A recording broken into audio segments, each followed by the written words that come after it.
take. So first of all, let's talk about engagement and what does engagement mean?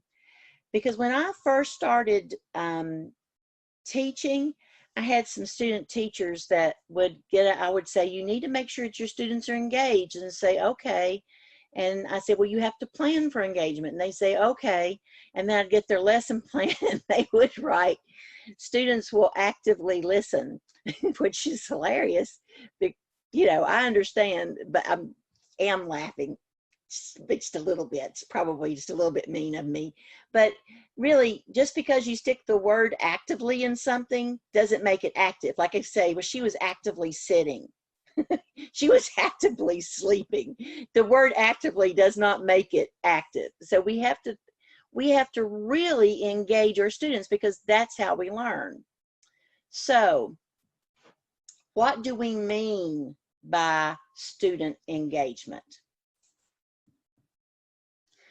Well, when you're engaged, that means that you could be engaged actively, behaviorally. You might be participating, interacting with others. You might actually be up moving. You might be using gross motor, fine motor skills. So you're doing something. You might be engaged emotionally. Raise your hand if you've ever watched a movie that made you cry. Or wish you had the ability to cry at movies. So that's being emotionally engaged. And you can also be cognitively engaged. And when a student is cognitively engaged, they're more motivated, they're more likely to persist in the task, and they're more likely to process the information well. So what are the levels of engagement? So levels of engagement, we have rebellion, which means that this is a student who really is not paying attention, and they are not committed to the classroom at all. Their attention is diverted. They may have their head down on their desk. They may have their screen turned off, and you don't even know if they're there. They're non-responsive. Retreatism is just a step up. And retreatism means that there is no attention and no commitment whatsoever to the lesson. So the students there, they're not rebellious, they're staring at you, but they're not paying attention, and they're not committed to learning. Ritual compliance. Ritual compliance means that they're just doing what they have to do. The teachers, they look at you, they try to show that they're paying attention. They really aren't. They might every now and then take a note.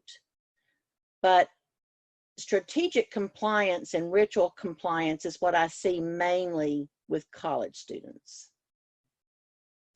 So this is where you're really not paying attention. You're really not committed, but you've shown up because you know that's the expectation. And you try to work on your eye contact.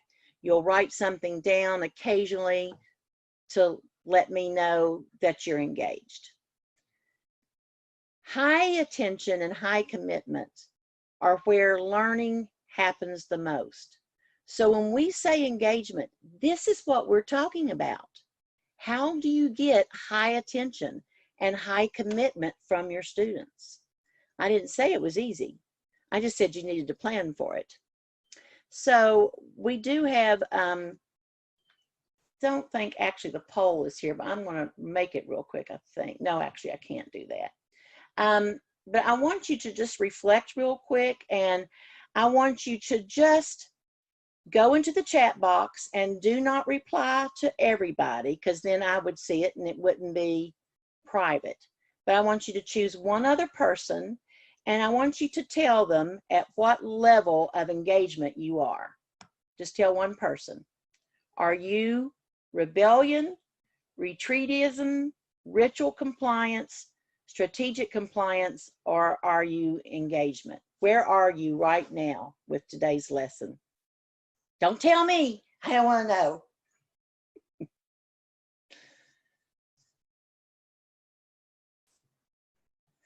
I think Courtney's up here because she's doing some work for me, but she has to listen like a mother listens for the baby during the night, and the father doesn't. You all know fathers like that. That's just my children's father. Not you, Jaron. We're never talking about you. We talk badly about men. Better not be. Best not. Okay, did everybody do that? Good. All right. Now, that takes the place of the poll. Let's think about why this is so important. I know you all have been told about this, but do you realize actually the importance? Because the whole idea about being actively involved, taking responsibility for your own learning makes all the difference in the world. If you want them to remember it 2 weeks later, what we teach our students, do we want them to remember it in 2 weeks? We sure do. And so because of that, we have to pay attention. So when I think back on my elementary school years, I don't remember lessons. You know, I remember the plays that I did. The music teacher did plays with us. I remember that. I remember art projects. I remember I had this 5th grade teacher who had us constantly doing little class skits that we'd make. And he had us do this big long mural of a covered wagon train. And he brought in cow eyeballs and had us take razor blades and dissect them. I mean, it's amazing. Another class I had, we had a mock trial. Those are things I remember. And I'm 61 years old. So that's pretty good when you can remember that. Participation in a discussion. Maybe you can remember when you know, things that you've talked about. You think, gosh, I remember having a really good discussions. You know, when I met my husband, I can remember that first conversation that we had on the telephone. And it was just like, we talked for 3 hours. And I can remember that talk. And so also watching a movie. So these are all different levels of engagement. And the reason they're shaped like a pyramid is because you're only going to remember about 10% of what you read, 20% of what you hear, and it's just not very good. So we want to give students experiences, which means they've got to get up and they've got to participate. It's got to be participatory. The more responsibility they take for their own learning, the more learning that will happen. And